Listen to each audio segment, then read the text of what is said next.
Hi friends, कैसे हैं आप लोग। मैं रितेश व्यास आज आप लोगों के लिए एक टॉपिक लेके आया हूँ और वो है आनुवांशिकी।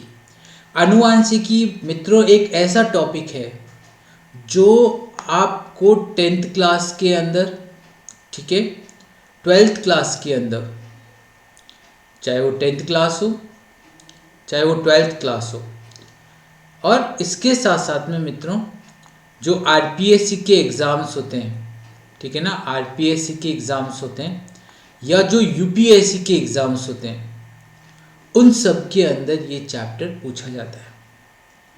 तो मैंने सोचा कि क्यों ना हम ऐसे एक चैप्टर को तैयार करें जो हमें टेंथ से लेकर यूपीएससी तक हमें हेल्प करे।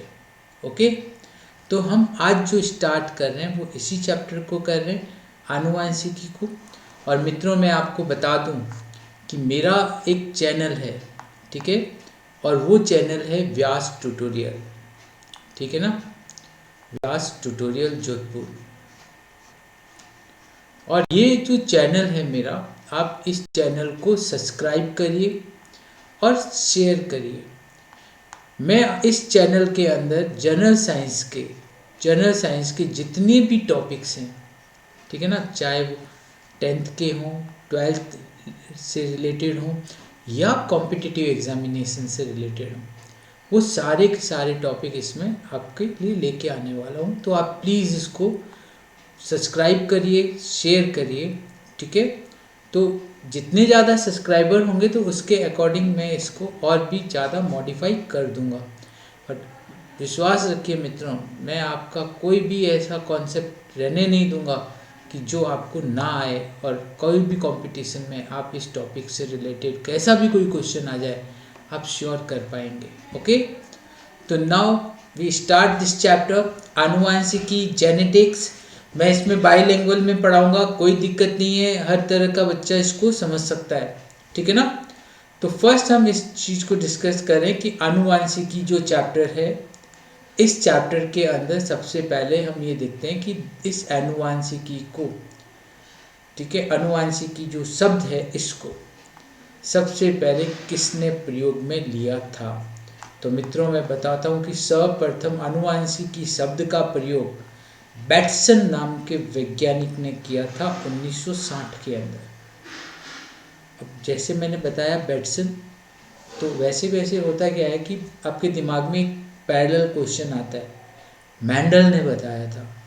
नहीं मित्रों, आनुवंशिकी जो शब्द है, जेनेटिक्स जो शब्द है, ये बैटसन ने दिया था, ठीक है, उन्होंने ही इसका सर्वप्रथम प्रयोग किया था। इसके अंदर हम करते क्या है मित्रों, आनुवंशिकी के अंदर हम एक तो आनुवंशिकता की जो क्रियाविधि है कि कैसे माता पिता के गुण उनके संतति में, उनके बच्चों में, उनके ऑफस्प्रिंग्स में जाते हैं, ठीक है, उसका मैकेनिज्म डिस्कस करते हैं। दूसरा, उसके अंदर जो प्रिंसिपल्स हैं, जेनेटिक्स के जो प्रिंसिपल्स हैं, उनका हम यहाँ पे अध्ययन करते हैं। और इसके अलावा जो विभिन्नताएं होती हैं, जो वेरिएशंस होते हैं, कि माता पिता की शक्लें हूबहू बच्चों में नहीं आती, क्योंकि उनमें छोटी छोटी विभिन्नताएं होती हैं, हम उन्हीं विभिन्नताओं का भी इसमें अध्ययन करते हैं। तो आनुवंशिकी में हम करते क्या है मित्रों, अगर आपसे पूछ लिया जाए कि आनुवंशिकी क्या है, तो आपको बताना है कि आनुवंशिकी एक ऐसी विधि है या एक ऐसा अध्ययन है जिसके अंदर हम आनुवंशिकता की क्रियाविधि को पढ़ते हैं, उसके सिद्धांतों को पढ़ते हैं तथा विभिन्नताओं का भी अध्ययन करते हैं, तो उसी को हम आनुवंशिकी कहते हैं। तो ये तो पहला पॉइंट हो गया, आनुवंशिकी क्या है, कि आनुवंशिकता की क्रियाविधि, सिद्धांतों और विभिन्नताओं का अध्ययन। ओके, अब बच्चे कहेंगे यार सर ये क्या होता है, आनुवंशिकी और आनुवंशिकता क्या ये अलग है। आनुवंशिकी और आनुवंशिकता, जैसे यहाँ पे ये दो शब्द आए हुए हैं एक ये शब्द आया हुआ है आनुवंशिकी और एक ये आया हुआ है आनुवंशिकता, क्या इसमें अंतर है? थोड़ा सा अंतर है मित्रों। देखो, आनुवंशिकता के अंदर हम केवल ये देखते हैं कि माता पिता के गुण बच्चों में जाते हैं, इसको हम आनुवंशिकता कहते हैं, दैट इज कॉल्ड हेरिडिटी। इसको हम हेरिडिटी भी कहते हैं ना कि यार तेरी हाइट तो बहुत ज़्यादा है, तो कहते हैं यार मेरे घर में सब लंबे हैं तो मेरी हाइट भी ज़्यादा हो गई, तो दैट इज़ द हेरिडिटी। कहते हैं यार तू मोटा है क्योंकि हमारे घर में सब मोटे, पतला है, छोटा है, काला है, गोरा है, that is the depends on their ancestors, वो उनके पूर्वजों पर निर्भर करता है। ठीक है, तो माता पिता के गुणों का बच्चों में आना आनुवंशिकता कहलाता है। ओके मित्रों, और जब आप इस आनुवंशिकता की क्रियाविधि का, उसके सिद्धांतों का मतलब कैसे आता है, ठीक है, कौन से नियम उसमें लगते हैं, उसमें कौन कौन सी विभिन्नताएं आती हैं, अगर आप इनका अध्ययन कर लोगे तो वो आनुवंशिकी हो जाएगा, जिसको हम जेनेटिक्स कहेंगे। क्या कहेंगे? जेनेटिक्स कहेंगे। तो जेनेटिक्स और हेरिडिटी में इतना डिफरेंस है। जेनेटिक्स आनुवंशिकता का अध्ययन है और आनुवंशिकता माता पिता के गुणों का बच्चों में जाना आनुवंशिकता कहलाता है। समझ गए? तो ये पहला पॉइंट हो गया आपका, हेरिडिटी और जेनेटिक्स में क्या डिफरेंस है। ओके अब हम आते हैं नेक्स्ट पॉइंट के अंदर, वो ये वाला पॉइंट है। इस स्लाइड के अंदर हम देखते हैं, ये वाली जो स्लाइड है, इस स्लाइड में हम ये देखते हैं कि जो आनुवंशिकता के जनक हैं मित्रों, आनुवंशिकता के जो जनक है या जो आनुवंशिकी के जो जनक है, जेनेटिक्स के जो जनक है, वो है मेंडल, जिसके बारे में हमने पढ़ा है अभी तक। मेंडल जो है मित्रों, मेरी फोटो आ जाती होगी इसके आगे, मैं इसको थोड़ा नीचे कर देता। आनुवंशिकी के जनक जो हैं वो मेंडल हैं, ठीक है। और जो आधुनिक आनुवंशिकी है, मॉडर्न जेनेटिक्स है, ठीक है, उसके जनक हैं बेटसन। और आनुवंशिकी नाम किसने दिया था? बेटसन ने ही दिया था। तो आपको ये 2 पॉइंट ध्यान रखने, यहाँ पे हमेशा कन्फ्यूज़न होता है और बच्चा हमेशा गलत करके आता है। ओके, इसलिए आपसे अगर पूछा जाए आधुनिक आनुवंशिकी के जनक कौन है, तो आप बताएंगे कि बेटसन है, और आनुवंशिकी के जनक कौन है, तो वो मेंडल है। ठीक है ना? चलिए, ये चीज़ आपको एक क्लियर रखनी पड़ेगी। चलिए अब हम आते हैं पॉइंट के ऊपर। इसके बाद में आपको पता है कि जनरली क्या होता है कि जब आनुवंशिकी हम पढ़ते हैं तो आनुवंशिकी के अंदर एक चीज़ और आती है, और वो आती है क्या? सडन चेंजेस, अचानक परिवर्तन, जिसको हम उत्परिवर्तन भी कहते हैं। क्या कहते हैं? उस उत्परिवर्तन का प्रायोगिक जनक, उत्परिवर्तन होते हैं, उनका प्रायोगिक जो आनुवंशिक जनक थे वो थे टी.एस. मॉर्गन। ठीक है ना, जिन्होंने ड्रोसोफिला के ऊपर वर्क किया था और प्रायोगिक आनुवंशिकी के रूप में बताया था कि पैतृक गुण एक पीढ़ी से दूसरी पीढ़ी में जाते हैं, प्रयोग करके बताया था। इसके बाद में मनुष्य तथा कार्य की आनुवंशिकी के जनक, मनुष्य के अंदर जो कार्य की होती है, ठीक है ना, जो फिजियोलॉजी होती है, उसके जनक जो होते हैं वो है गेरार्ड। इसके अलावा मात्रात्मक वंशागति, जो क्वांटिटिव इनहेरिटेंस होता है, उनके जनक है कॉलरी यूटर। ओके, न्यूरोस्पोरा आनुवंशिकी के जो जनक हैं वो हैं डॉज। और आनुवंशिकी अभियांत्रिकी के जनक, जो जेनेटिक इंजीनियरिंग है मित्रों, जेनेटिक इंजीनियरिंग, उनके जनक है पॉल बर्ग। तो जनरली जो क्वेश्चन बनता है वो या तो यहाँ पे बनता है कि आनुवंशिकी के जनक कौन है? जोहान रीगार्ड मेंडल। मॉडर्न जेनेटिक्स के जनक कौन है? बेटसन। प्रायोगिकी के पूछा जा सकता है टी.एस. मॉर्गन। और लास्ट में पूछा जाता है जो मोस्ट इम्पोर्टेंट है, that is the genetic engineering, आनुवंशिक अभियांत्रिकी के जनक कौन है? तो आपको बताना पड़ेगा पॉल बर्ग है। ठीक है, तो ये आपकी नेक्स्ट स्लाइड। क्लियर? इसमें कोई डाउट नहीं है।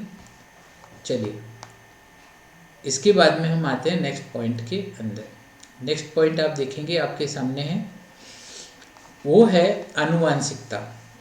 मैंने आपको बताया था आनुवंशिकता के बारे में।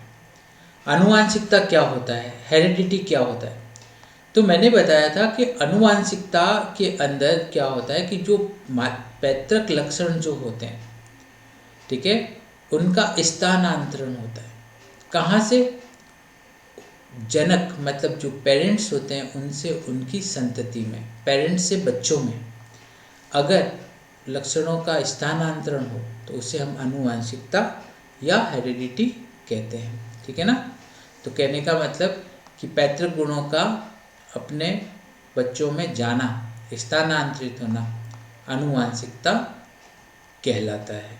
ओके, इसके अलावा हम इसमें ये भी देखते हैं कि जब हम आनुवांशिकता की हम बात करते हैं, ध्यान देना इन चीज़ों को, कि जो पेरेंट्स होते हैं, पेरेंट्स मतलब जो माता पिता होते हैं, उससे जब बच्चों में गुण सूत्रों द्वारा ये सारे गुण जाते हैं, ठीक है ना, तो गुण सूत्रों द्वारा अगर गुणों का जाना है तो उसे हम क्या बोल सकते हैं? गुण सूत्र आधारित आनुवांशिकता, मतलब हेरिडिटी थ्रू क्रोमोसोम्स या क्रोमोसोम बेसिस हेरिडिटी। ओके, और दूसरा, अगर क्या हो कि आनुवांशिकता जो है वो भौतिक आधार पर जाती है, फिजिकल बेस पर जाती है, ठीक है, मतलब कौन लेके जाता है उसको? तो वो लेके जाते हैं मित्रों, जीन्स लेके जाते हैं, ठीक है। और उन जीन्स के अंदर क्या होते हैं? उनके केमिकल बेसिस होते हैं और वो होते हैं डीएनए। तो कहने का मतलब कि क्रोमोसोम लेके जाएंगे, क्रोमोसोम्स के अंदर जीन्स होंगे और जीन्स डीएनए के अंदर पाए जाते हैं। तो मतलब ये सारे एक दूसरे से इंटर रिलेटेड है। ओके ना, तो ये आपको ध्यान रखना पड़ेगा। तो इसको मैं एक बार वापस आपको बता देता हूँ कि नॉर्मल गुणसूत्र आधारित आनुवांशिकता होती है। हमें पता है कि माता पिता के गुणों को एक पीढ़ी से दूसरी पीढ़ी पे गुणसूत्र ले जाते हैं, पर गुणसूत्रों को बनाता कौन है? गुणसूत्रों को बनाता कौन है? गुणसूत्रों को बनाते हैं डीएनए, और डीएनए पर ही जीन्स होते हैं, ठीक है। तो जीन्स भौतिक आधार हो गए, डीएनए रासायनिक आधार हो गए, और गुणसूत्र जो है इनके मेन क्रोमोसोमल बेसिस हो गए, ठीक है। चलिए नेक्स्ट वन इज, ये कुछ पॉइंट्स हैं जो बताते हैं आनुवांशिकता के अंदर उनके आधारी लक्षण, बेसिक जो फीचर्स हैं इनहेरिटेंस के, हम उनके बारे में यहाँ देखेंगे। बेसिक फीचर्स क्या हो सकता है आनुवांशिकता का? देखो, लक्षण दो वैकल्पिक रूपों में होते हैं, मतलब लक्षण मतलब जो फैक्टर्स होते हैं वो दो अलग अलग रूपों में हो सकते हैं। जैसे लंबापन, बौनापन होता है ना, तो इस रूपों में हो सकते हैं। जीवों में लक्षणों का प्रदर्शन स्पष्ट कणों के रूप में होता है, जिनमें मिश्रण या परिवर्तन नहीं होता। मतलब लक्षण जो होंगे वो कणों के रूप में, मतलब जीनों के रूप में होंगे, उनमें कोई परिवर्तन नहीं किया जा सकता, उनको चेंज नहीं किया जा सकता। बट उनमें से कौन सा प्रदर्शित होगा, कौन सा नहीं होगा, it's depends on their chemical and physical properties. इसके अलावा एक या अधिक पीढ़ियों में लक्षण आशा के अनुरूप नहीं रहते तथा बाद में यह अपरिवर्तित दिखाई देते। मतलब कुछ लक्षण ऐसे होते हैं, जैसे माता पिता के कुछ लक्षण बच्चों में नहीं आते, ठीक है, नहीं आते। जैसे माता पिता की जो संतति है उसमें बच्चों में केवल माता के लक्षण आ गए, मैटरनल पार्ट आ गया, पैटर्नल पार्ट नहीं अपियर हुआ, ठीक है। बाद में भी वो अपियर नहीं होगा क्योंकि वो होगा ही नहीं उसके अंदर। तो कहने का मतलब कि वो प्रभावी नहीं है, डोमिनेंट नहीं है, तो वो प्रदर्शित नहीं होगा, ठीक है। इसके अलावा एक पीढ़ी में लक्षण एक साथ रह सकते हैं, ठीक है, तथा बाद में वो पीढ़ी में पृथक हो सकते हैं। मतलब जैसे सपोज मैं एक छोटा सा उदाहरण लेता हूँ, ठीक है, ए और बी की मैरिज हो गई, इनकी जो संतति हुई वो हुई ए बी। इसमें क्या हुआ कि ए के गुण तो ए बी इसमें प्रदर्शित हो रहे और बी के नहीं हो रहे, ठीक है। तो क्या हो गया कि एक पीढ़ी में एक साथ दो लक्षण रह सकते हैं, दोनों लक्षण हैं यहाँ पर, यहाँ देखो ए और बी दोनों हैं, तो प्रदर्शित केवल एक हो रहा है। परंतु इनकी अगली पीढ़ी में भी ये हो सकता है कि ये दोनों लक्षण अलग अलग अनुपात के अंदर, ठीक है ना, पृथक हो सकते हैं। बाद में पीढ़ी में ये पृथक हो सकते हैं, पर जहाँ पर ये प्रदर्शित नहीं हुए तो वो वहाँ बाद में भी प्रदर्शित नहीं होंगे, उसकी अगली पीढ़ी में वो प्रदर्शित हो सकते हैं। ठीक है। और प्राय लक्षण का एक विकल्प एक की तुलना में दूसरे से अधिक अभिव्यक्त हो सकता है। मतलब मैंने बताया दो में से एक ज़्यादा विकसित हो सकता है, एक ज़्यादा प्रदर्शित हो सकता है। ठीक है, एक कम प्रदर्शित हो सकता है। जो ज़्यादा प्रदर्शित होता है मित्रों उसे हम प्रभावी लक्षण कहते हैं, और जो कम होता है उसे हम क्या कहेंगे, अप्रभावी। ओके, चलिए क्लियर है, ये इनके बेसिक फीचर्स हो गए। अब जो पॉइंट आता है मित्रों वो बहुत इंपॉर्टेंट आता है, वो ये आता है कि टर्मिनोलॉजी, मतलब महत्वपूर्ण शब्द। आनुवांशिकी का जब हम अध्ययन करते हैं तो वहाँ पे कुछ ऐसे शब्द आते हैं जो बहुत ज़्यादा महत्वपूर्ण होते हैं। उन शब्दों का मीनिंग क्या होता है, उन शब्दों का मीन अर्थ क्या होता है, हम उसे देखेंगे आज। जिसमें पहला पॉइंट आपके सामने आ रहा है वो है जीन। मित्रों, जीन की खोज जो है वो बहुत लेट हुई थी 1900 के बाद में हुई। ठीक है, तो मेंडल ने तो अपने प्रयोग 1900 से पहले ही कर लिए थे। ठीक है ना। तो मेंडल ने इन जीन का एक दूसरा नाम बताया। मेंडल ने जीन को फैक्टर कहा। क्या कहा, फैक्टर कहा, जो आगे चलकर जीन कहलाया। क्या कहलाया, जीन कहलाया। जॉनसन ने इसे जीन नाम दिया था। तो मेंडल ने तो इसको फैक्टर ही कहा था। ठीक है, तो मेंडल ने इसे फैक्टर कहा जो आगे जाकर जीन कहलाया। ठीक है, और इन्होंने क्या बताया कि कुछ ऐसे आनुवांशिक कारक होते हैं सजीवों के अंदर। ठीक है ना, मतलब सजीवों के अंदर कुछ ऐसे आनुवांशिक कारक होते हैं मित्रों जो क्या करते हैं कि गुणों को एक पीढ़ी से दूसरी पीढ़ी में ले जाने का कार्य करते हैं, या लक्षणों को, मतलब एक जीव में एक जैविक लक्षण का निर्धारण भी करते हैं।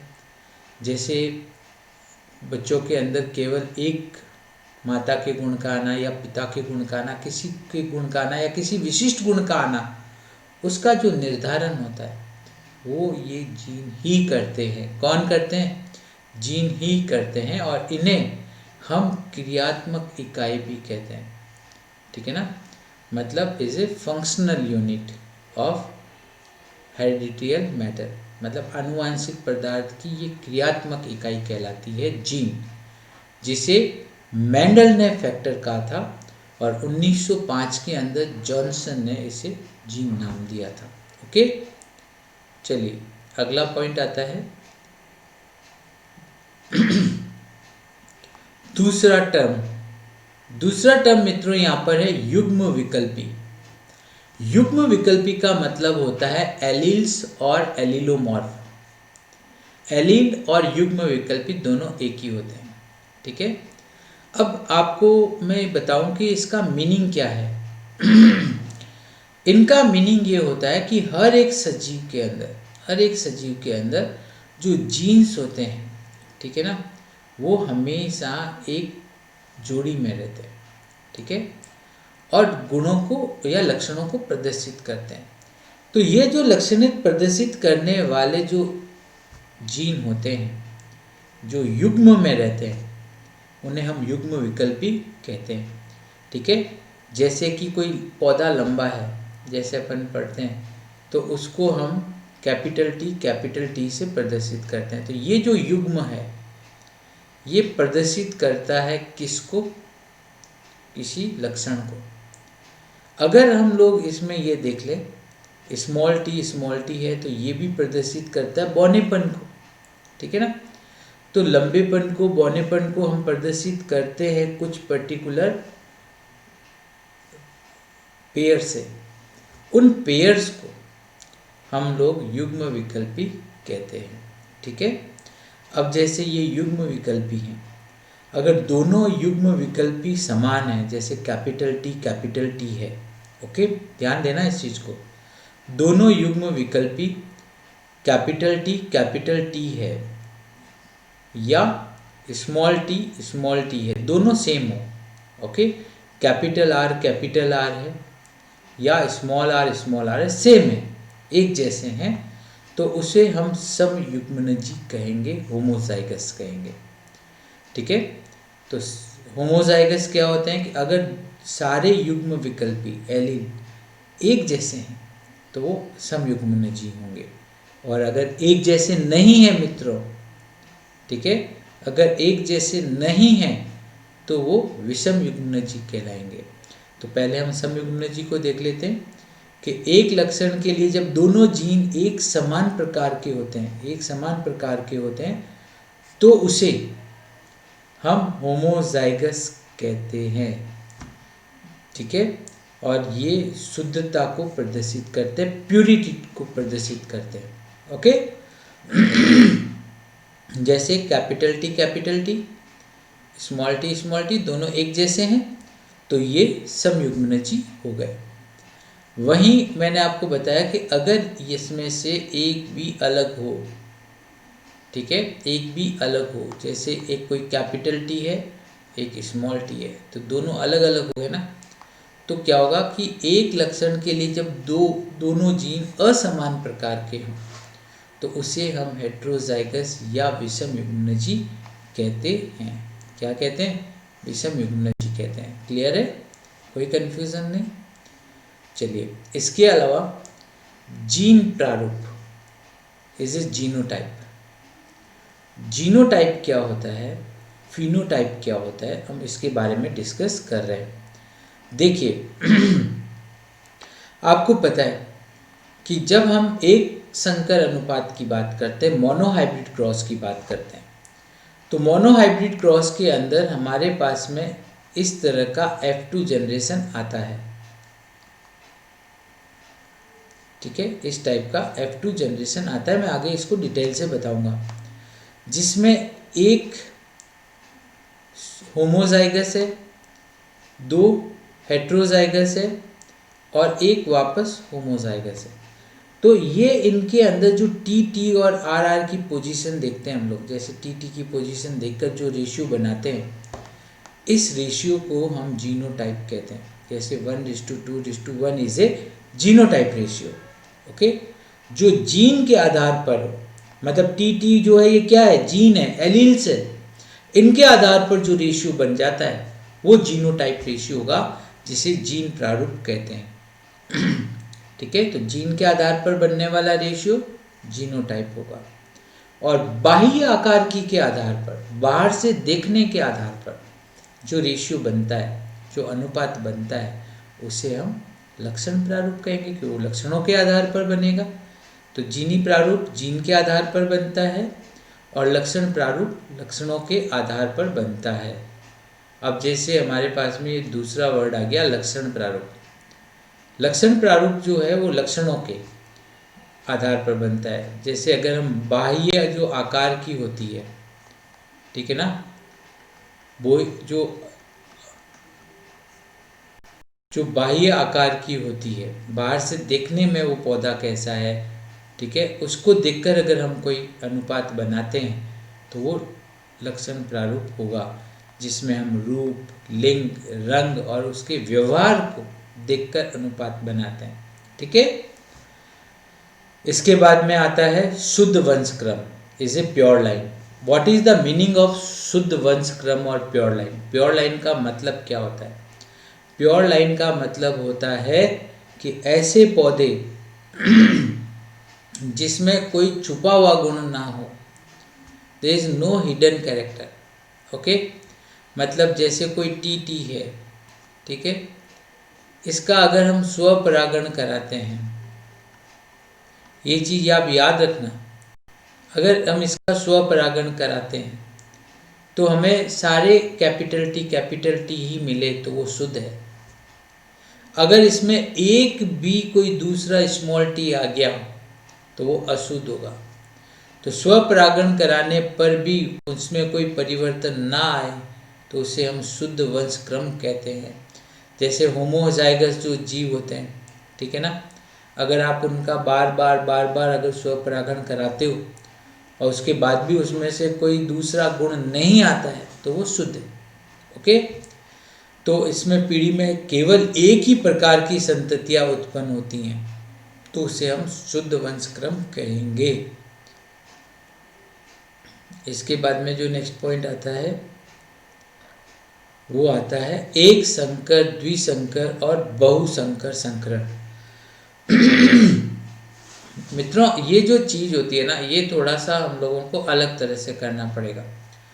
देखो इसमें क्या होता है कि देखो हम लोग जब मेंडलिज्म पढ़ते हैं तो उसमें हम ये भी पढ़ते हैं कि मेंडल ने 7 विपर्यासी गुणों को, मतलब 7 कॉन्ट्रास्टिंग कैरेक्टर के बेसिस पर अपने प्रयोग करे थे। ठीक है, अब उन 7 विपर्यासी गुणों में से अगर हम एक विपर्यासी गुण को लेकर अनुपात बनाते हैं तो वो एक संकर या मोनोहाइब्रिड रेशियो कहलाता है। अगर हम उन 7 में से अगर 2 विपर्यासी गुणों को लेकर अगर कोई अनुपात बनाते हैं तो उसे द्विसंकर अनुपात कहते हैं।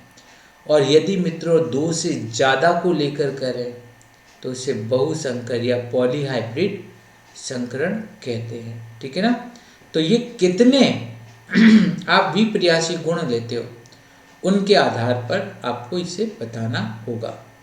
अब मैं आपको बता दूं कि देखो अगर आप क्रॉस ब्रीडिंग करते हो और उसमें केवल एक जोड़ा लेते हो तो वो क्या होगा, मोनोहाइब्रिड या एक संकर। अगर आप 2 जोड़े लेते हो, कितने लेते हो, 2 जोड़े लेते हो तो ये क्या हो जाएगा, डाई हाइब्रिड या द्विसंकर।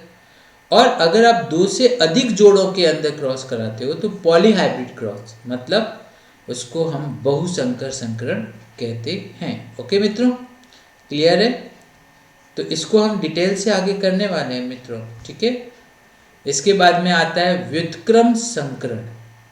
व्युत्क्रम संकरण क्या है? इस संकरण के अंदर हम मित्रों 2 संकरण सम्मिलित करते हैं जो समान लक्षणों वाले किंतु विपरीत लिंग वाले होते हैं। ठीक है, जैसे हम लोगों ने क्या लिया कि एक रेड, ठीक है, और इसके अंदर इसको हम पर्पल भी बोल सकते हैं। ठीक है, और वाइट के बीच में क्रॉस करा। रेड हमने ले लिया मेल, ठीक है, और वाइट हमने ले लिया फीमेल। ओके, इसका क्रॉस किया। इसके बाद में हमने रेड को ले लिया फीमेल और वाइट को ले लिया हम लोगों ने मेल, तो इसी व्युत्क्रम संकरण हो गया। इसमें 2 संकरण होंगे, एक बार एक मेल होगा, दूसरा फीमेल होगा, दूसरी बार दूसरा मेल होगा और पहला फीमेल होगा। ठीक है, तो ऐसा जो संकरण होता है इसको हम रेसिप्रोकल क्रॉस कहते हैं। ओके, चलिए the next one is genome. Next word is genome. मैं इसको थोड़ा सा नीचे कर देता हूँ ताकि आप लोगों को ये चीज़ प्रॉपर दिखे। अब ये देखो, what is the meaning of genome? Genome का मीनिंग मित्रों होता है the haploid set of gene या क्रोमोसोम। क्रोमोसोम का अगुणित सेट है। आपको पता है कि क्रोमोसोम जैसे द्विगुणित अवस्था में रहते हैं, अगर ये अगुणित अवस्था में रहें तो दैट इज कॉल्ड जीनोम। ठीक है, तो जीनों के कुल सेट जो कि आनुवांशिक इकाई के रूप में जनक की संतति में पहुंचते हैं उनको जीनोम कहते हैं। ठीक है, that is the haploid set of gene. Clear?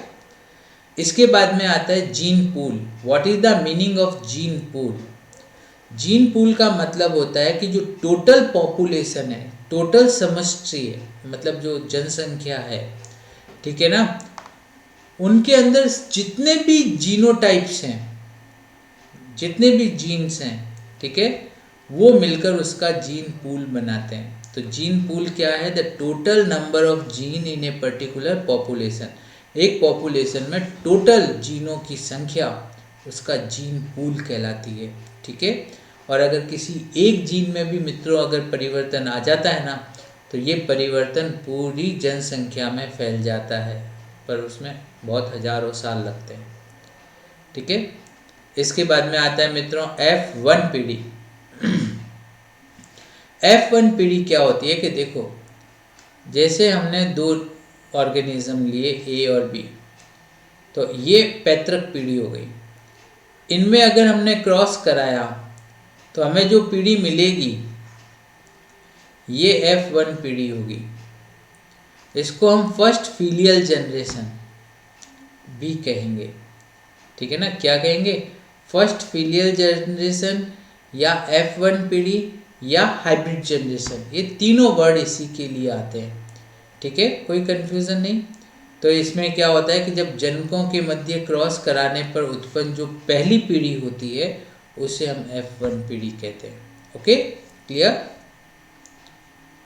चलिए, नेक्स्ट वन इज F2 पीढ़ी। F2 पीढ़ी में क्या है? देखो, मैंने क्या बताया था आपको, A और B में हमने क्रॉस कराया तो हमें क्या मिला? AB मिला। ठीक है ना, यहाँ पे हमने इसमें क्रॉस कराया है, हाइब्रिडाइजेशन करा दिया। ठीक है, AB मिला। अब इस AB का हम लोग क्या करेंगे? स्वपरागण कराएंगे, तो हमें जो जनरेशन मिलेगी वो F2 जनरेशन मिलेगी। तो F2 जनरेशन क्या है कि F1 पीढ़ी के मध्य अगर संकरण कराते हैं, संकरण में भी यहाँ पे स्वपरागण होना चाहिए, ये चीज़ ध्यान रखिएगा। स्वपरागण कराते हैं तो उससे जो हमको जो दूसरी पीढ़ी मिलती है उसको हम F2 पीढ़ी कहते हैं मित्रों। ठीक है, इसके अलावा एक वर्ड आता है Punnett square, is a new word, पर ये कोई ऐसा वर्ड नहीं है। अब जैसे हम जब इनको क्रॉस करवाते हैं तो क्रॉस करवाते करवाते जब टेबल बनती है ना मित्रों, तो वो बहुत बड़ी बन जाती है। तो पुनेट ने क्या करा, आरसी पुनेट ने क्या करा कि एक चेकर बोर्ड बना दिया। ठीक है ना, इन चेकर बोर्ड के अंदर इन्होंने सारे क्रॉस करवाए, तो इस चेकर बोर्ड को हम लोग पुनेट स्क्वायर कहते हैं। तो एक चेकर बोर्ड है जिसके अंदर हम क्रॉस को इजीली प्रदर्शित कर सकते हैं, उसी को हम पुनेट स्क्वायर कहते हैं। ठीक है ना, इसके बाद में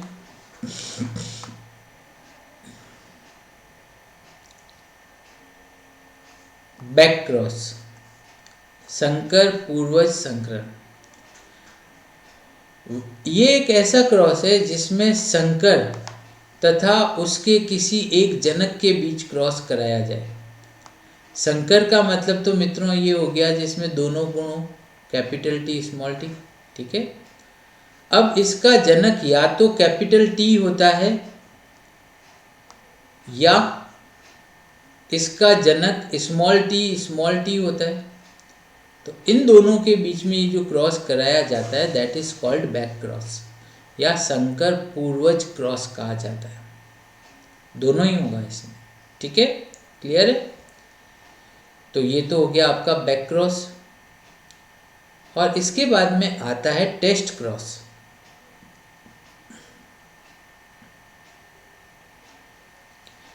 जिसको हम परीक्षण संकरण कहते हैं। इसके अंदर हम लोग क्या करते हैं कि इसके अंदर हम ये वाला केस लेते हैं, केवल ये वाला, जिसमें एक तो हाइब्रिड का क्रॉस हम स्मॉल टी से लें, मतलब अप्रभावी के साथ क्रॉस कराएं। मतलब हाइब्रिड का जो हाइब्रिड बनाना ये वाला, ये तो हाइब्रिड हो गया। ठीक है, इस हाइब्रिड का क्रॉस हम अप्रभावी के साथ कराएं तो इसे हम परीक्षण संकरण कहते हैं। और ये दोनों हैं, इनको हम क्या कहेंगे? Back cross. ऊपर दोनों थे उनको तो हमने बैक क्रॉस ही बोला था, पर बैक क्रॉस में ये वाला जो केस है, only this one is called test cross. Okay, clear है? कोई कंफ्यूजन नहीं। तो ये कुछ टर्मिनोलॉजीज होती हैं इनके अंदर जिनको हम यहाँ पे डिस्कस करेंगे। जैसे ये देखो आप, टेस्ट क्रॉस का एक डायग्राम हमारे पास में है। ये देखो, कैपिटल टी स्मॉल टी, हमने इसका क्रॉस स्मॉल टी से करा दिया। ठीक है ना, तो ये टेस्ट क्रॉस हो गया। इसके बाद में हमें जो संतति मिलेगी वो वैसी वैसी मिलेगी जैसे पेरेंट्स है, ठीक है ना। तो इसको हम लोग टेस्ट क्रॉस कंसीडर करते हैं मित्रों, ओके। और देन हमारे पास कुछ और चीज़ें आती हैं, जैसे स्वजनन इज ए सेल्फ क्रॉस या सेल्फाइन, ये स्वपरागण होता है, ठीक है ना। इसमें हम एक ही जीव के नर व मादा युग्मकों को मिला देते हैं, जिसे हम स्वपरागण के नाम से जानते हैं। इस क्रिया को हम लोग स्वजनन कहते हैं, ठीक है।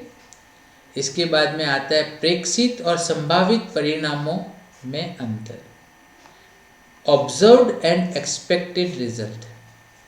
देखो, अब जब कभी कोई भी हम प्रयोग करते हैं मित्रों, आपको पता ही है कि जब भी साइंस में हम प्रयोग करते हैं तो हम लोग क्या करते हैं कि हम उसमें एक तो क्या करते हैं कि प्रयोग पूरा होने पर हम उसको पूरा ऑब्जर्व करते हैं और उससे जो रिजल्ट निकालते हैं उसको हम ऑब्जर्व रिजल्ट कहते हैं। परंतु काफ़ी बार प्रयोग करने से पहले हम लोग कुछ एक्सपेक्टेशन करते हैं कि यार इसका इससे क्रॉस कराएंगे तो ये होना चाहिए, तो वो एक्सपेक्टेड रिजल्ट होता है, संभावित परिणाम, ठीक है ना। जैसे एक तो क्या होता है, जब आपने देखा होगा इलेक्शन वगैरह होते हैं तो एक प्री पोल होता है, पहले ही वो बता दिया जाता है कि यार ये सरकार बनाएगा और ये नहीं बनाएगा, और बाद में होता है काफ़ी बार वो सही भी निकल जाता है और कई बार गलत भी निकल जाता है। तो जो संभावित परिणाम होते हैं वो पहले किए जाते हैं और प्रेक्षित जो होते हैं वो प्रयोग होने के बाद में जो आते हैं वो एक्चुअल होते हैं, ठीक है ना। तो वही चीज़ हम यहाँ पर डिस्कस कर रहे हैं, ठीक है, कोई कंफ्यूजन नहीं, सिंपल है। नेक्स्ट वन इज संकर। मित्रों, संकर का मतलब होता है हाइब्रिड। हाइब्रिड का मतलब होता है कि जब आप दो आनुवांशिक रूप से भिन्न जीवों के मध्य अगर क्रॉस कराते हो तो जो नई पीढ़ी मिलती है उसमें उन दोनों के गुण होंगे, उसी को हम हाइब्रिड कहते हैं, हाइब्रिड या संकर कहते हैं। ये थोड़ा सा पेन में प्रॉब्लम है, हाइब्रिड या इसको हम संकर कहते हैं, ओके, क्लियर है, कोई कंफ्यूजन नहीं। तो ये सारे टर्म्स जो है बार बार आपसे पूछे जाने वाले हैं, ओके। अब आपको पता है कि जब भी ध्यान देना इस चीज़ को, जब भी क्या होता है, कोई जनन होता है, लैंगिक जनन, जिसमें आपको पता है कि दो पैतृक कोशिकाएं काम में आती हैं, एक माता से और एक पिता से आती है, और एक अलैंगिक जनन जिसमें केवल एक पेरेंट्स होता है, ठीक है, चाहे वो कोई भी हो, कोई इश्यू नहीं करता, बट एक ही पेरेंट्स होता है, तो उसे हम अलैंगिक जनन कहते हैं, ठीक है। अब अगर हम देखते हैं कि लैंगिक जनन होता है और अलैंगिक जनन होता है, उसमें आनुवांशिकता और विभिन्नताएं क्या होती हैं, तो मैं आपको बता दूं कि आनुवांशिकता में विभिन्नताएं जो हैं, वेरिएशन जो है मित्रों, वो केवल तभी होगा जब लैंगिक जनन होगा, माता पिता अलग अलग होंगे तभी संतति में कोई नया गुण आएगा। अलैंगिक जनन के अंदर विभिन्नताएं नहीं होगी। अलैंगिक जनन में मतलब एसेक्सुअल रिप्रोडक्शन में वेरिएशन नहीं होगा मित्रों, ओके। तो जब लैंगिक जनन होता है, ठीक है, चाहे वो जंतुओं में हो, एनिमल्स में हो, प्लांट्स में हो, ठीक है, विभिन्नताएं होंगी, ठीक है ना, क्योंकि इसमें दो अलग अलग पेरेंट्स होते हैं, ठीक है। और इसके अंदर अर्धसूत्री विभाजन भी होते हैं, जब युग्मक बनते हैं तो वहाँ अर्धसूत्री विभाजन होते हैं, क्रॉसिंग ओवर जीन एक्सचेंज होता है। इसके अलावा इसमें निषेचन होता है, फर्टिलाइजेशन होता है, इसलिए जो नई संतति बनेगी उसमें माता पिता के दोनों के गुण उसमें मिलेंगे, इसलिए वो कुछ विभिन्नताएं उनमें आएंगी, ओके, क्लियर है। वहीं अगर हम अलैंगिक जनन की बात करें, एसेक्सुअल रिप्रोडक्शन की बात करें, तो इसमें तो एक ही जनक होगा, एक ही पेरेंट्स होगा, तो इसलिए उनके अंदर जो नई संतति बनेगी, ठीक है, उसके अंदर कोई नया गुण नहीं आएगा। वो नई संतति अपने जनक की फोटोकॉपी होगी, आइडेंटिकल होगी, हम शक्ल होगी। समझ गए? तो ये इसके अंदर आपको ध्यान रखना है। अब इसके अलावा हम लोग जब बात करते हैं इस पॉइंट के बारे में, तो हम बात करते हैं मेंडेलियन पीरियड। ये जनरली पूछा जाता है। मेंडेलियन पीरियड आनुवंशिकी का मेजर पार्ट है, वही आपको आनुवंशिकी में पूछा जाता है। तो मित्रों, पहला आपसे ये पूछा जाएगा कि मेंडल का पूरा नाम क्या है। तो वो क्या है? Gregor John Mendel. 1822 में इनका जन्म हुआ था और 1884 में इनकी मृत्यु हो गई थी। ठीक है, इसको हम फादर ऑफ जेनेटिक्स बोलते हैं। ठीक है ना। मॉडर्न जेनेटिक्स का फादर कौन है? बेटसन, याद रखना। तो ग्रेगर जॉन मेंडल 1822 से 1884, बर्थ यहाँ हुई थी, डेथ यहाँ हुई थी। ठीक है, और इनको हम आनुवंशिकता का जनक बोलते हैं। ठीक है। जनरली इन्होंने क्या करा कि जब ये ब्रून सिटी, ऑस्ट्रिया में है ये, ब्रून सिटी के अंदर ये एक चर्च के अंदर थे। ठीक है, वहाँ पे इन्होंने गार्डन पी प्लांट, जिसको हम पाइसम सेटाइवम कहते हैं, नाम याद रखना, Pisum sativum is a botanical name of P plant, मटर के पौधे का नाम है। वहाँ पर मेंडल ने क्या करा, 1856 से लेकर, ठीक है, प्रयोग करने शुरू करे। ठीक है, और जब इन्होंने प्रयोग करने शुरू करे तो इनके ऑब्जर्वेशंस इन्होंने 1857 से 1865 के बीच में करने स्टार्ट कर दिए। मतलब 57 से, ये मतलब 8 ईयर्स तक प्रयोग करे। किसके ऊपर? गार्डन पी प्लांट के अंदर, मतलब उद्यान मटर के अंदर, पाइसम सेटाइवम के अंदर इन्होंने प्रयोग करने शुरू कर दिए। ठीक है, और ये जो प्रयोग इन्होंने शुरू करे मित्रों, इन प्रयोगों का ऑब्जर्वेशन किया।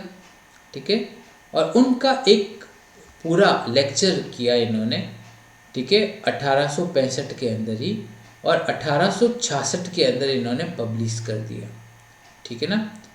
तो इन्होंने क्या करा कि अपने जो रिजल्ट्स थे, ठीक है, इनको 1865 और 1866 में इन्होंने इसको क्या करा, सबसे पहले इनको रीड किया एक पर्टिकुलर असेंबली में, और 66 में इन्हें पब्लिश किया ब्रून की नेचुरल हिस्ट्री सोसाइटी नाम की बुक के अंदर। ठीक है, और इन्हें 2 सभाओं में पढ़ा भी। ठीक है, इसके बाद क्या हुआ कि जब इन्होंने इसको किया, प्रकाशित किया, तो भी किसी ने मेंडल के इन कामों को ज़्यादा महत्वता नहीं दी थी, क्योंकि उस समय इन चीज़ों के बारे में ज़्यादा जानकारी नहीं थी मित्रों। और उसके बाद में 1884 में उनकी मृत्यु हो गई। ठीक है, तो मतलब जब तक मेंडल जिंदा रहे उन्हें कोई तरह की ख्याति नहीं मिली। फिर क्या हुआ कि 1884 में जब इनकी मृत्यु हो गई, इसके 16 वर्षों के पश्चात, कितने वर्षों के पश्चात? 16 वर्षों के पश्चात 3 वैज्ञानिकों ने मेंडल के कार्य का पुनः खोज करी। ठीक है, तो ये भी पूछा जाता है कि मेंडल के कार्यों की पुनः खोज किसने करी और कब करी।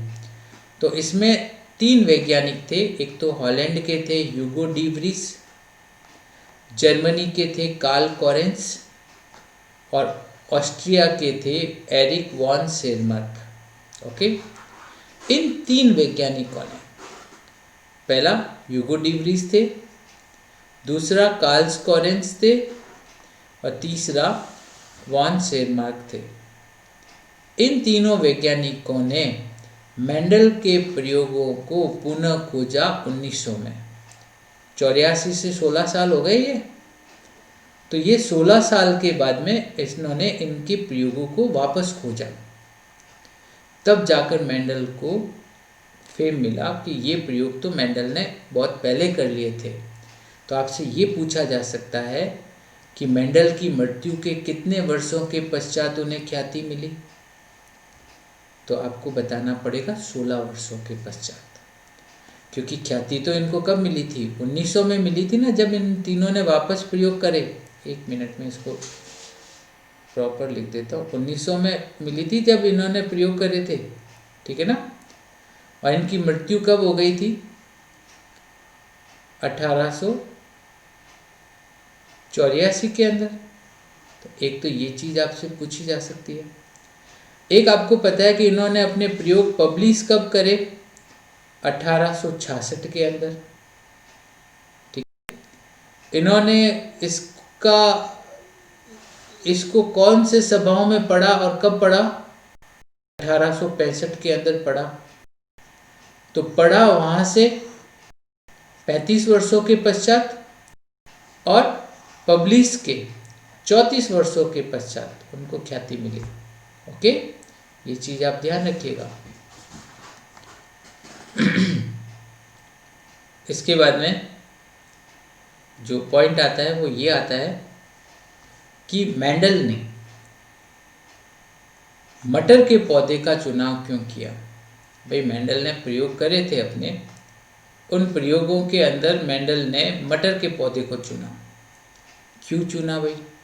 कोई न कोई तो कारण होगा। तो उनके कुछ कारण थे, वो ये थे कि मटर का पौधा होता है मित्रों, वो एनुअल प्लांट होता है, वो 1 वर्षीय पौधा होता है। वो करीब 3 से 4 माह में अगली पीढ़ी दे देता है, ठीक है ना। उसमें बीज लग जाते हैं, पुष्प आ जाते हैं और अगला पौधा बन जाता है, ठीक है। तो वो एक बहुत ही छोटा जीवन चक्र है इसका, ठीक है, जिसके अंदर ये अपना काम कर लेता है। जीवन चक्र छोटा होता है, ठीक है।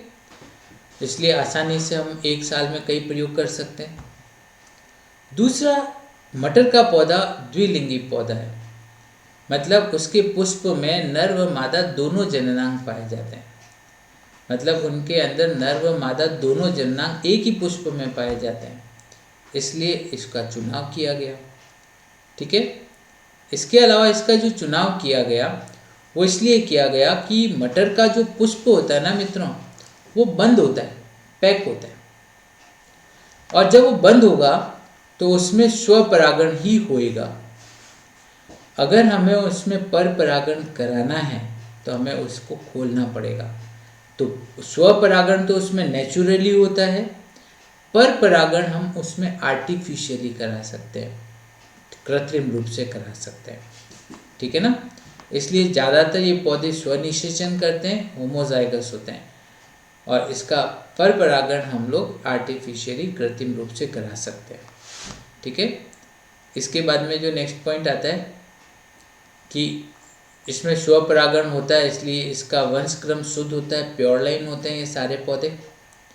और जब हमें इसमें क्रॉस कराना पड़ता है, ठीक है ना, ठीक है, जब हम इसमें क्रॉस कराते हैं, पर परागण कराते हैं, तो उस समय हम लोगों को क्या करना होता है कि जैसे ये मटर का पौधा है, पुष्प है, मैं पुष्प की बात कर रहा हूँ, इस चीज़ को देखिएगा आप, ये मटर का पुष्प हो गया, ओके। इस मटर के पुष्प के अंदर अगर हम लोग देखते हैं कि इसके अंदर यहाँ पे ये इसका फीमेल रिप्रोडक्टिव ऑर्गन है, ओके, इज ए गाइनोसियम, ठीक है। इसके अलावा इसमें मेल रिप्रोडक्टिव ऑर्गन है, सपोज ये वाला एंड्रोसियम, ओके, नर जननांग। अब क्या होता है कि ये बंद होता है तो क्या होगा कि यहाँ से परागकण इसका निषेचन कर देते हैं, ठीक है ना।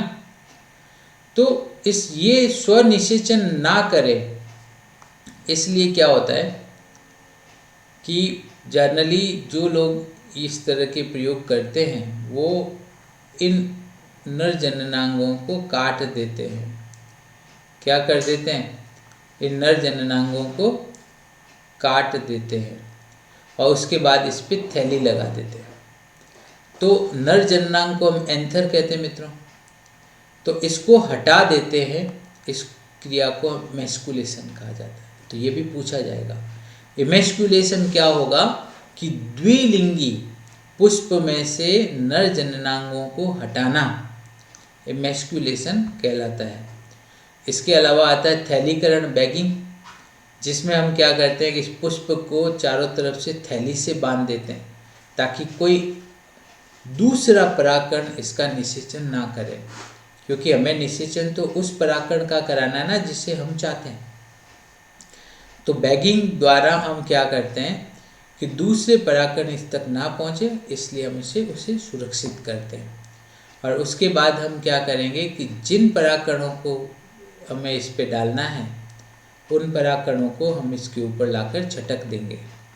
ओके, और जिससे क्या होगा कि इसमें निषेचन होगा, उससे हम पर परागण कहेंगे। क्या कहेंगे? पर परागण कहेंगे। ठीक है, कोई कंफ्यूजन नहीं। तो एक ये पॉइंट हो गया। इसके अलावा मटर का पौधा इसलिए चुना कि मटर के पौधे में 7 विपर्यासी गुण पाए जाते हैं। कितने? 7 विपर्यासी गुण पाए जाते हैं, और वो 7 विपर्यासी गुण जो होते हैं उनके कारण हमने मटर का पौधा चुना, नहीं मेंडल ने चुना। ओके, क्लियर है? अब उन विपर्यासी गुणों में क्या होता है, जैसे मैं आपको बताऊं कि जैसे हमारे पास में एक विपर्यासी गुण में 2 गुण हैं। जैसे अगर हम तने की लंबाई ले लें,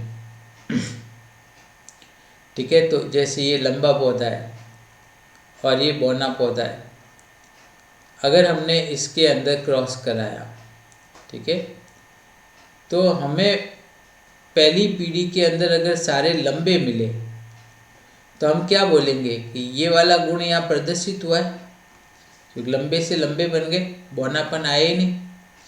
तो जो गुण क्रॉस कराने पर अगली पीढ़ी में प्रदर्शित होता है मित्रों, उसको प्रभावी गुण कहते हैं। क्या कहते हैं? प्रभावी गुण कहते हैं। और जो प्रदर्शित नहीं होता, जैसे ये नहीं हुआ है, तो इसे हम अप्रभावी या रिसेसिव गुण कहेंगे। क्या कहेंगे? रिसेसिव गुण कहेंगे। क्लियर है? तो यही चीज़ इसमें आती है कि जब हम टेबल बनाते हैं इसकी, तो इस टेबल में आप देखो कि पहला पॉइंट है इसमें ये आ गया, जैसे तने की लंबाई, तो पहला गुण है, पर इसमें 2 विपरीत गुण भी तो हैं, लंबापन और बौनापन। लंबापन प्रभावी है, बौनापन अप्रभावी। अगर लंबे बौने को क्रॉस करेंगे तो F1 पीढ़ी में हमें कौन से पौधे मिलेंगे? लंबे पौधे मिलेंगे। पुष्प का रंग बैंगनी और सफ़ेद, मतलब बैंगनी प्रभावी है और सफ़ेद अप्रभावी है। पुष्प की स्थिति अक्षीय और शीर्षस्थ, ये क्या मतलब हो गया? मतलब जैसे पुष्प होता है ना, वो पौधों के अंदर देखो, एक तो यहाँ पे लगता है, इसको हम बोलते हैं अक्षीय, ये प्रभावी है। और एक होता है शीर्षस्थ, ठीक है ना, ये वाला, ये अप्रभावी है। ठीक है। इसके अलावा फली की आकृति, जो मटर की फली होती है वो या तो फूली हुई होती है या खांचेदार होती है। फूली हुई जो होती है वो प्रभावी है और जो खांचेदार है वो अप्रभावी है। फली का रंग हरा प्रभावी है, पीला अप्रभावी है। बीज की आकृति, बीज जो है वो या तो गोल होते हैं या झुर्रीदार होते हैं, जिसमें गोल प्रभावी है और झुर्रीदार अप्रभावी है। ओके ना। और इसके अलावा बीज का रंग, यहाँ पर आपको थोड़ा सा ध्यान देना पड़ेगा। जब बीज के रंग की हम बात करते हैं ना, तो वहाँ पे आपको थोड़ा सा ये ध्यान देना पड़ेगा, क्योंकि ज़्यादातर हम लोग बीज का रंग क्या समझते हैं, हरा प्रभावी होगा। तो देखेंगे कि यार घर में तो मटर आ गए, उसमें हरा रंग प्रभावी है, पर नहीं, बीज के अंदर पीला रंग जो है वो प्रभावी होगा और हरा रंग अप्रभावी होगा। इस चीज़ को आपको विशेष तौर पे याद रखना पड़ेगा। क्लियर है। तो ये 7 विपर्यासी गुण पाए जाते हैं मटर के पौधे के अंदर। इसके बाद में जो नेक्स्ट पॉइंट आता है वो आता है मेंडल के प्रयोग। रिगर जॉन मेंडल ने मटर के पौधों पर 8 साल तक प्रयोग करे। वो 8 साल कहाँ से कहाँ तक थे ये भी आप लोगों को पता है। वो है 1857 से, जहाँ पर पहली क्रांति हुई थी, वहाँ से 1865 तक इन्होंने प्रयोग करे। और 66 में से पब्लिश कर दिया। इन प्रयोगों में इन्होंने 2 संकरण निकाले, एक तो एक संकर संकरण और एक द्विसंकर संकरण। मित्रों, एक संकर संकरण जो है इसमें इन्होंने एक विपर्यासी गुण को लिया, ठीक है, और वो विपर्यासी गुण कौन सा था? तने की लंबाई।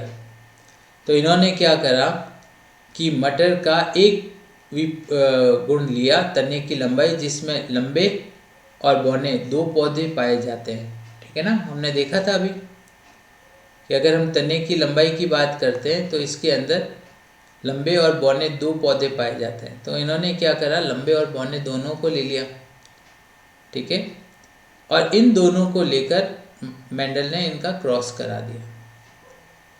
जब लंबे और बौने का क्रॉस कराया तो इनमें से प्रभावी गुण कौन सा था? लंबापन। कौन सा था? लंबापन। तो F1 पीढ़ी में हमें कैसे पौधे मिलेंगे? लंबे ही मिलेंगे, प्रभावी मिलेंगे, ठीक है ना। तो जब शुद्ध लंबे और शुद्ध बौने में संकरण कराया गया, क्रॉस कराया गया, तो F1 पीढ़ी में हमें सारे लंबे पौधे मिले, ठीक है। इसके बाद में ये हुआ कि मेंडल ने देखा यार यहाँ पे तो सारे लंबे पौधे मिल गए, तो उन्होंने क्या करा कि F1 पीढ़ी का, ठीक है ना, जो F1 पीढ़ी उनको मिली थी उसका स्वपरागण कराया। F1 पीढ़ी का स्वपरागण, ठीक है।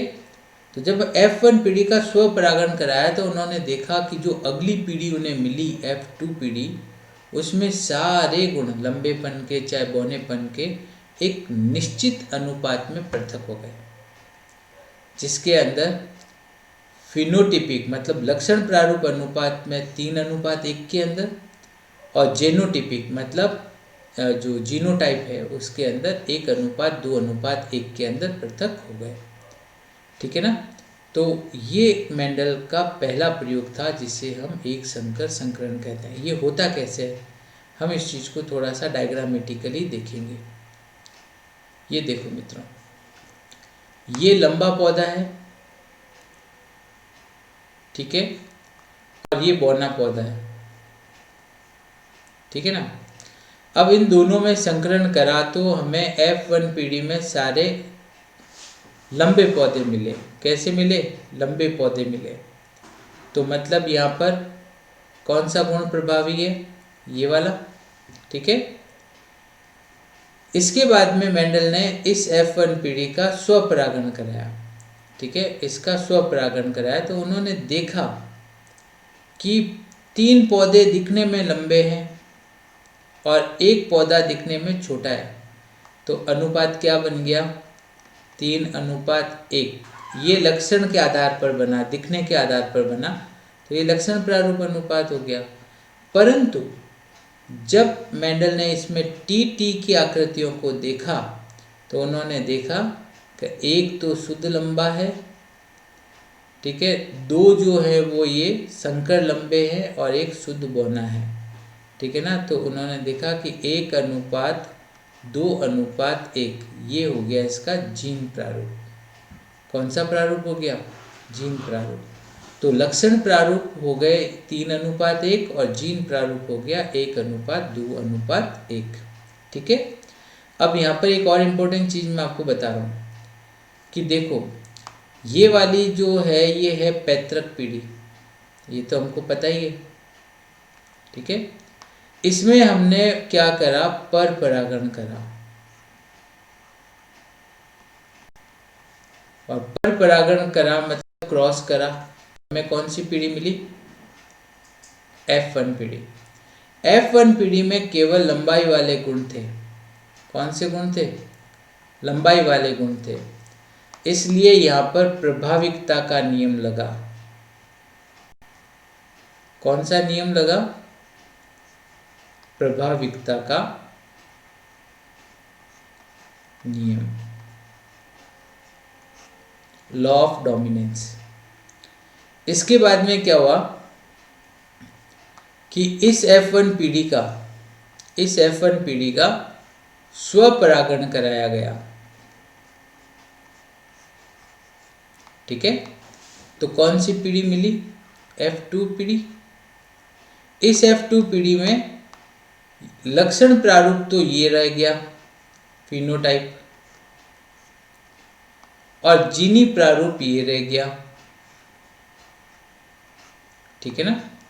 तो इन्होंने देखा कि सारे गुण चाहे लंबेपन के हों या बौनेपन के हों एक निश्चित अनुपात में अलग हो गए, इसलिए यहाँ पर इन्होंने पृथक्करण का नियम लगाया। ठीक है ना। पृथक्करण का नियम मतलब लॉ ऑफ सेग्रीगेशन ये लगाया। तो दो नियम लग गए, एक तो प्रभाविकता का नियम लग गया और एक पृथक्करण का नियम लग गया। दो नियम यहाँ पे लग जाते हैं एक संकर अनुपात के अंदर। ठीक है। और मेंडल के टोटल नियम कितने हैं? 3। तो पहला नियम क्या कहता है कि शुद्ध लंबे शुद्ध बौने में क्रॉस कराएंगे तो F1 पीढ़ी के अंदर केवल लंबे पौधे दिखेंगे, क्योंकि वही गुण प्रभावी होता है, इसलिए उसे प्रभाविकता का नियम कहते हैं। और F2 पीढ़ी में क्या होगा कि जब हम F1 पीढ़ी का स्वपरागण कराएंगे तो F2 पीढ़ी मिलेगी, और F2 पीढ़ी में सारे गुण 3:1 लक्षण प्रारूप में, 1:2:1 जीन प्रारूप में पृथक हो गए, इसलिए यहाँ पर पृथक्करण का नियम लगा। ठीक है ना। तो ये चीज़ आप दोनों नियम याद रखिएगा। ठीक है। इसके बाद में हम बात करते हैं अगले पॉइंट के ऊपर, द्विसंकर संकरण, डाइहाइब्रिड क्रॉस। तो मित्रों इसमें मैं आपको बता दूं कि द्विसंकर संकरण में हम एक बार में 2 विपर्यासी गुण लेते हैं।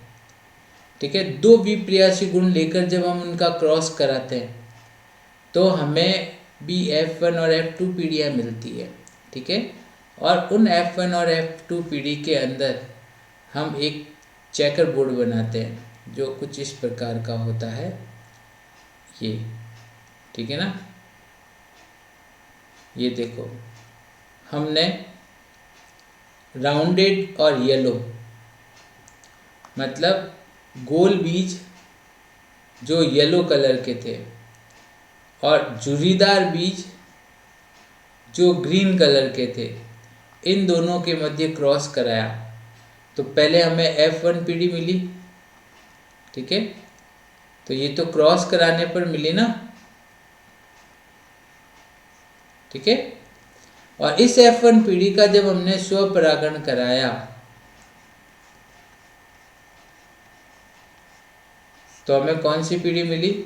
F2 पीढ़ी मिली। अब ये जैसे स्क्वायर है तो हम इसको पुनेट स्क्वायर ही कहते हैं। ठीक है ना। तो अब F2 पीढ़ी मिली, तो इस F2 पीढ़ी में हमने ये देखा कि लंबेपन बौनेपन वाले गुण जितने भी हैं या फिर जो गोलाकार राउंडेड और पीला रंग झुर्रीदार और हरा रंग, ये जितने भी गुण यहाँ पे हमने लिए वो स्वतंत्र रूप से व्यवस्थित हो गए। इसलिए यहाँ पर जो नियम लगता है, यहाँ पर जो नियम लगता है वो स्वतंत्र अपव्यूहन का नियम लगता है। कौन सा नियम लगता है? स्वतंत्र अपव्यूहन का नियम लगता है, जो इसका तीसरा नियम होगा। कौन सा नियम होगा? तीसरा नियम होगा। ओके। तो 3 नियम मेंडल ने दिए थे, 2 नियम तो एक संकर अनुपात में आ गए और तीसरा नियम द्विसंकर अनुपात में आ गया। ओके। अब जैसे ये जो पृथक होते हैं जिसके अंदर इनका जो लक्षण प्रारूप अनुपात है वो होगा 9:3:1, जिसमें 9 तो होंगे गोल और पीले, 3 होंगे गोल और हरे। तो देखो गोल के साथ पीला भी है और गोल के साथ हरा भी है, तो स्वतंत्र रूप से व्यवस्थित हो गए। 3 होंगे झुर्रीदार और पीले और 1 होगा झुर्रीदार और हरा। ठीक है। तो ये इसका कौन सा प्रारूप हो गया? लक्षण प्रारूप हो गया।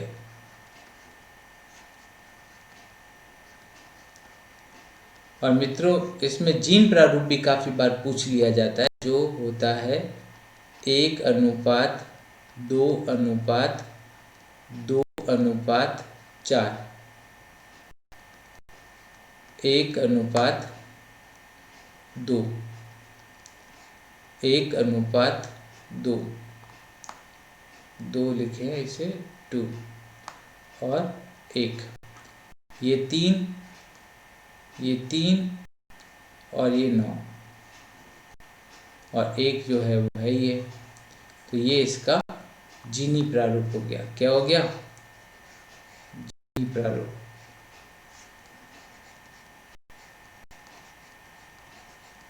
ठीक है ना?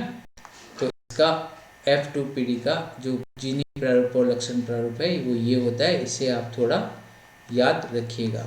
ठीक है? ओके, क्लियर है? चलिए, अब इसके बाद में जो नेक्स्ट पॉइंट आता है और वो पॉइंट आता है दिस वन।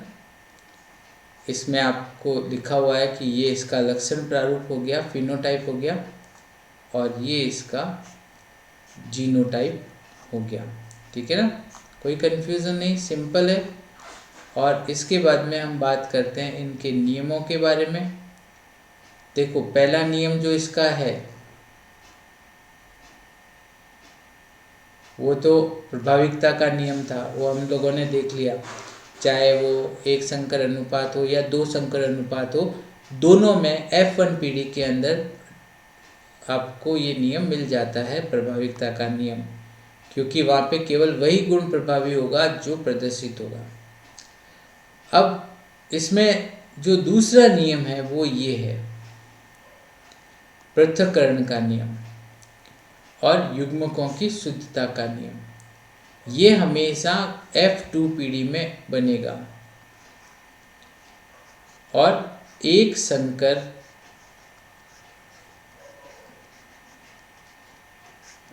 संकरण में बनेगा। ठीक है, मैंने वहाँ पे बता भी दिया था इसके बारे में। और तीसरा जो नियम है वो है स्वतंत्र अपव्यूहन का नियम। ये हमेशा तब बनेगा जब द्विसंकर अनुपात होगा, मतलब जहाँ पे भी 1 से अधिक जोड़े होंगे वहाँ पे ये होगा, जहाँ पे सारे गुण और कारक स्वतंत्र रूप से अलग हो जाते हैं, इसलिए वहाँ पर स्वतंत्र अपव्यूहन का नियम प्रदर्शित होता है। ठीक है ना? तो ये हमारा आज का क्लास है, जिसके अंदर हमने आज मेंडलिज्म को पूरा पढ़ा, टर्मिनोलॉजी जो आती है वो हमने पूरा पढ़ा, और इससे रिलेटेड मैं कुछ MCQs भी लेके आऊँगा जो आपको आने वाले कॉम्पिटिटिव एग्जामिनेशन में बहुत ही ज़्यादा हेल्प करेंगे।